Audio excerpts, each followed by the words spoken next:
डरने की कोई बात नहीं बेटा। मैं यहाँ तुम्हें नुकसान पहुंचाने नहीं आया। मैं जानता हूँ। जानते हो? लेकिन कैसे? इन पौधों की वजह से।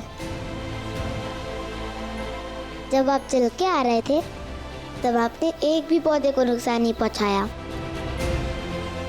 माँ कहती है कि जो व्यवहार हम फूलों और पौधों के साथ करते हैं वही इंसानों के साथ भी करते हैं। इसलिए मैं समझ गया था कि आप मुझे नुकसान पहुंचाने नहीं बल्कि मेरी रक्षा करने आए हैं।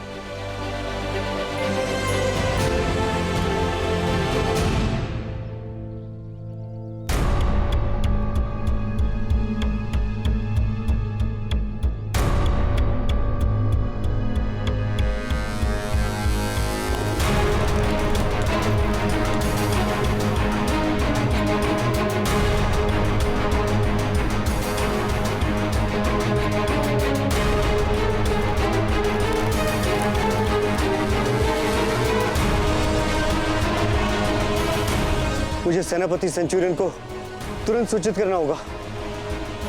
यशु,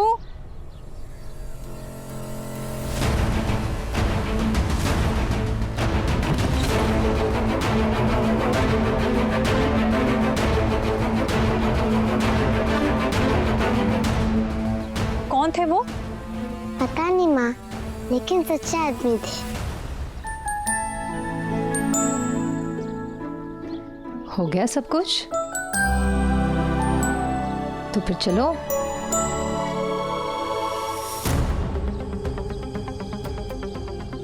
सेंचुरियन,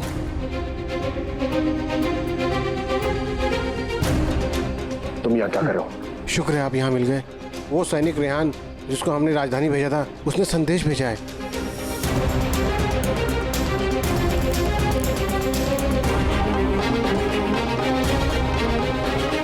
इस पर तो खून के धब्बे लगे। जी। आप जल्दी से जल्दी राजधानी पहुंची। मैं किसी भी हालत में छोटे सम्राट के हाथों रेहान को कोई हानि नहीं पहुंचने देना चाहता। तुम एक काम करो, यहाँ रहकर यशु पर नजर रखो। जी। और मैं अभी इसी समय राजधानी के लिए निकलता हूँ। जी। जाओ जाओ जाओ जाओ जाओ। अरे इसकी क्या जरूरत थी? आपने यूं ही तकलीफ की। अरे तकलीफ की क्या बात है? मैं अपनी बेटी आशिया के लिए बना रही थी तो सोचा एक नीमा के लिए भी बना दूं। आखिर वो भी तो मेरी बेटी जैसी है, अब बेटी से बढ़कर है। जी। कल दोनों लड़कियां पहली बार पाठशाला जाएंगी।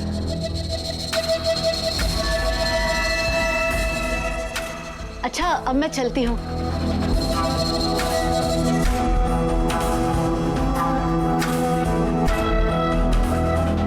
ये यशु की चाची है ना? जी। एक काम करो तुम, इनसे कहना कि कल पाठशाला शुरू होने से पहले अपने बड़े बेटे के साथ आकर मुझसे मिले। कुछ आवश्यक काम है मुझे इनसे। जी। प्रभु, तेरी माया कहीं तो कहीं छाया।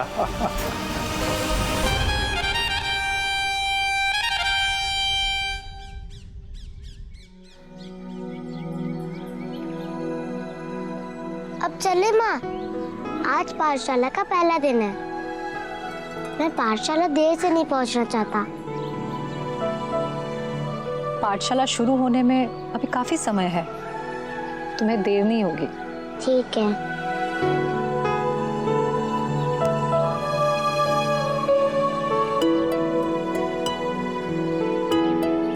अच्छा चलो आओ, फल तोड़ने में मेरी मदद करो।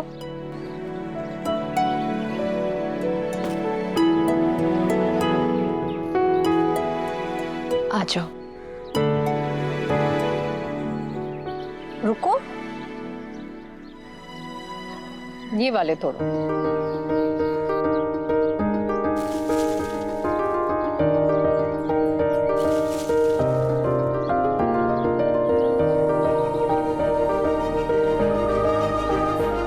अब इसे खाकर देखो कि ये मीठा है कि नहीं।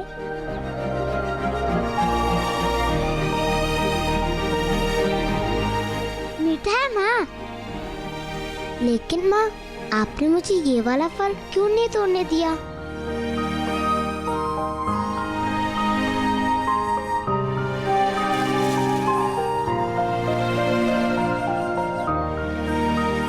अब इसे खाकर देखो, खुद को पता चल जाएगा।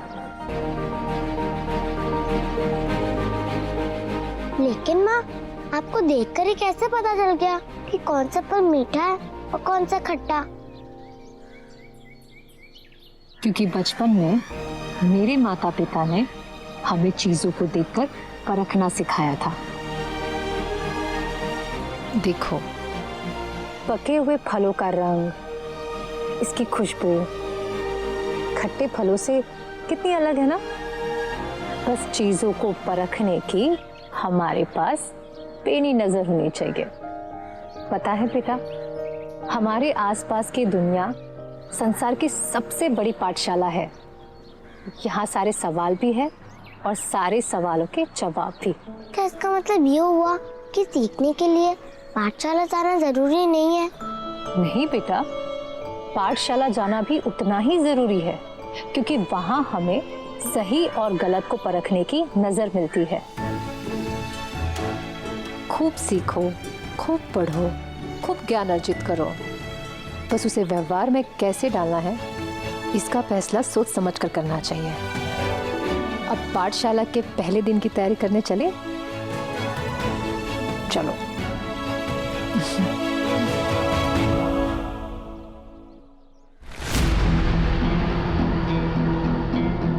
सुन बेटा, बड़ी सौभाग्य की बात है कि रब्बी गुरुजी ने पाठशाला शुरू होने से पहले हमें यहाँ बुला लिया है।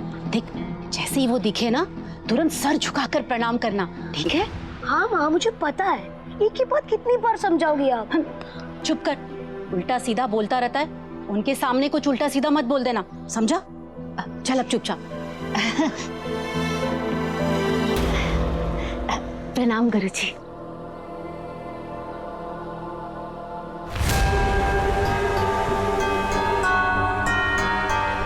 खुश रहो, खुश रहो।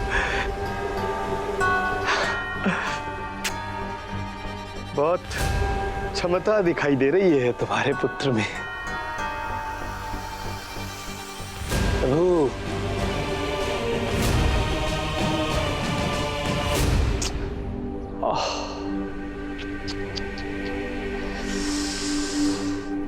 बहुत उज्जवल भविष्य हो सकता था तुम्हारा, परंतु अफसोस संभव नहीं है। गुरुजी, अब तो मेरा बेटा आपकी शरण में है, फिर कैसे गुरुजी? अरे मेरी शरण में ये एक कदम आगे जाएगा, लेकिन यीशु की शरण में 2 कदम पीछे चला जाएगा। इसीलिए तो मैंने कहा कि इसमें बहुत क्षमता है, लेकिन इसका भविष्य उज्जवल नहीं हो सकता, नहीं हो सकता यीशु के कारण। अब आपने बिल्कुल सही कहा गुरुजी, यीशु ही हमारे परिवार में सारे फसाद की जड़ है। बैठो बैठो बैठो बैठो। और क्या क्या तकलीफें दी उस बालक ने? जब से पैदा हुआ है, एक दिन भी मैं चैन की सांस नहीं ले पाई हूँ। आपने अभी अभी कहा ना कि मेरा बेटा होनहार है, कि उसकी कोई कदर नहीं है गुरुजी। हमारे परिवार में सब 24 घंटे यीशु यीशु यीशु यीशु की रट लगाए रहते हैं। मैं यीशु के कारण अपने बेटी के उज्जवल भविष्य पे अंधकार का ग्रहण नहीं लगने दूंगी। गुरुजी, हमारी मदद करिए। तुम लोगों की परेशानियों की भनक मिल गई थी मुझे पहले, इसीलिए तो मैंने तुम दोनों को यहाँ पहले बुला लिया। देखो क्या है कि तुम्हारे पुत्र को मेरे निर्देशों का पालन करना होगा, तो उसके उज्जवल भविष्य पर कोई भी ग्रहण नहीं लग सकता, और फिर उस यीशु नाम की परेशानी से भी तुम लोगों को छुटकारा मिल सकता है। जी जी गुरुजी, बहुत बहुत आभार गुरुजी। मैं आपसे वादा करती हूँ सिर्फ मेरा बेटा ही नहीं, मैं भी आपके कहे गए हर निर्देश का पालन करूंगी। हाँ, खुश हो, जाओ जाओ, आप आके दीजिए। जाओ तुम जाओ। क्या हुआ बेटा, रो क्यों रहा है? No no no no no no no, तू मेरी शरण में है बेटा। जो मैं चाहता था वही हो रहा है। जब यीशु के परिवार के कुछ लोग मेरे साथ मिलकर उसके खिलाफ हो जाएंगे तो जंग बड़ी दिलचस्प हो जाएगी। आओ यीशु, पाठशाला का पहला दिन तुम्हारे लिए बहुत खास होने वाला है।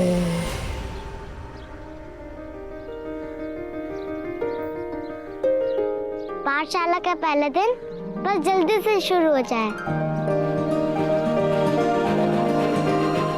यीशु, आज से तुम्हारे जीवन में एक नया अध्याय शुरू होने जा रहा है।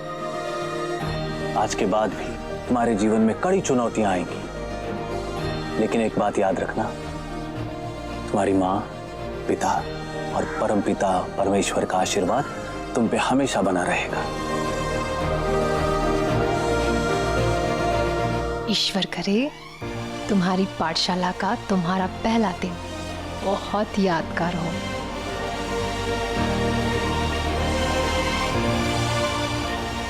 जाओ बेटा, जाओ।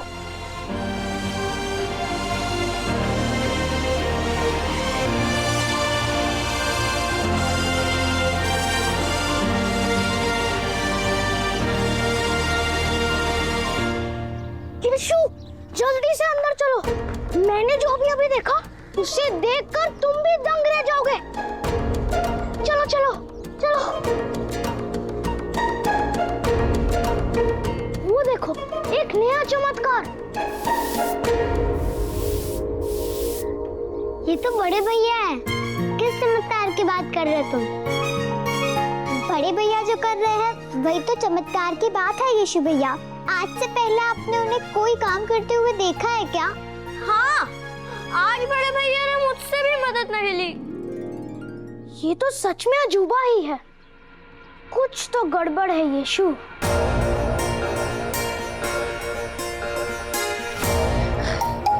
कहाँ फंसा दिया माँ ने? बेटा, रब्बी गुरुजी की सेवा करेगा तो मेवा मिलेगा। मिल गया मेवा। चलो सब लोग अपने अपने स्थान पे बैठ जाओ।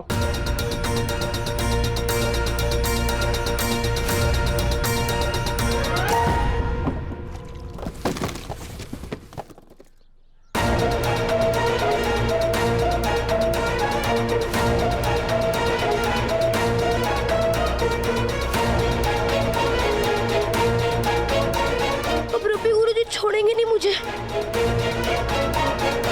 चिंता मत कीजिए बड़े भैया, मैं स्याही साफ करने में आपकी मदद करता हूँ।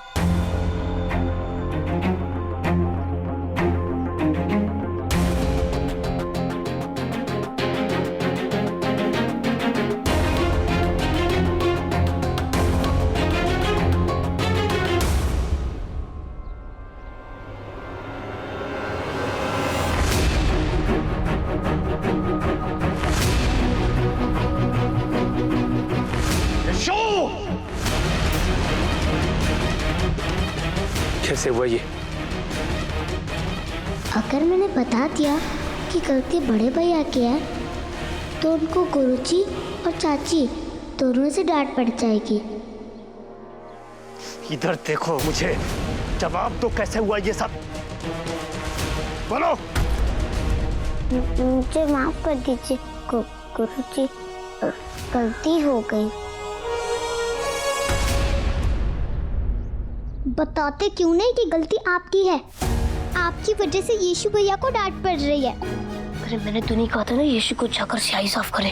अगर मेरी तरह अलग हट जाता तो रब्बी गुरुजी को पता नहीं चलता कि स्याही किसने गिराई है। समझी?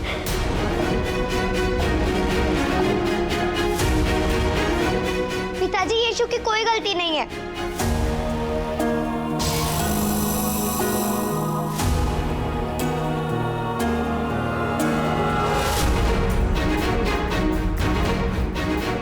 तुम तो कक्षा में मेरे बाद आई थी ना, तो तुम्हें कैसे पता कि गलती यीशु की नहीं है?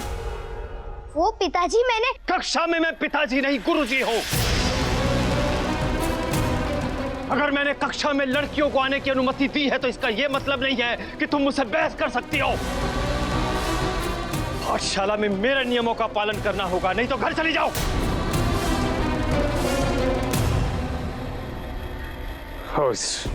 यीशु, तुमने जो किया है तुम्हें उसकी सजा मिलेगी।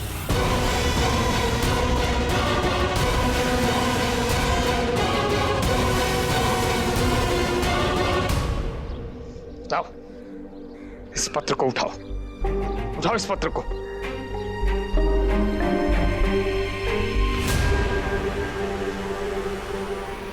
अपने सर पे रखो इसको, रखो इस तरह से, और जाकर उस कोने में खड़े हो जाओ।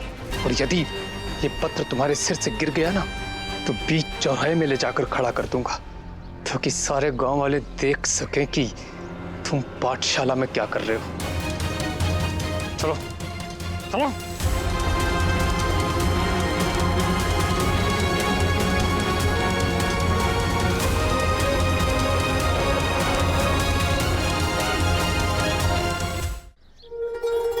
तमाशा समाप्त हुआ, कक्षा आरंभ होती है अब।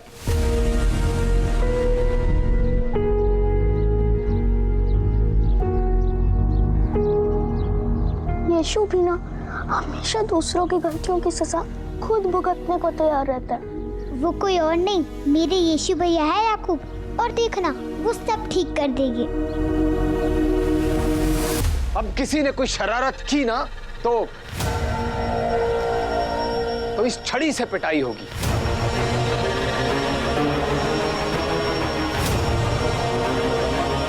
इस छड़ी से।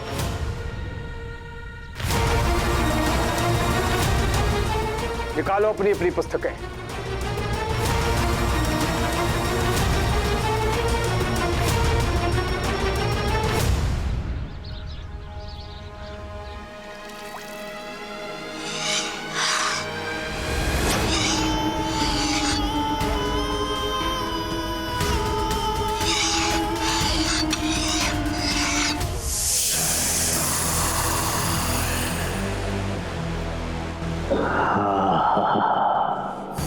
बहुत दिनों बाद मौत का तांडव देखने को मिलेगा।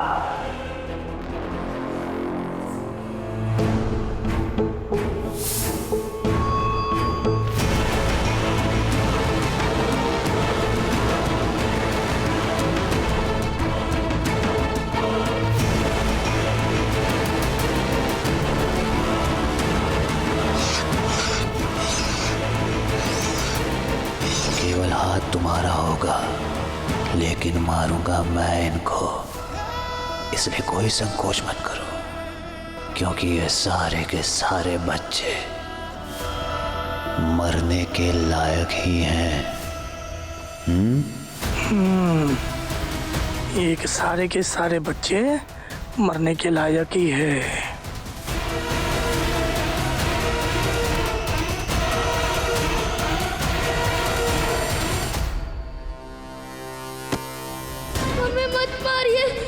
हमें बचा लीजिए, मत मारिए हमें, हमें बचा लीजिए।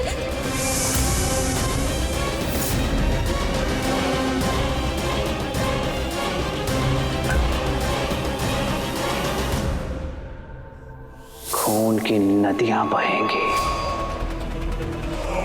इन बच्चों की चीखों का संगीत मेरे कानों में गूंजेगा। मजा आएगा। अब और इंतजार नहीं हो रहा मुझसे। जैसे जैसे पाप का घड़ा भरेगा, शैतान की शक्तियां बढ़ती जाएंगी। अभी की अभी रुको, वरना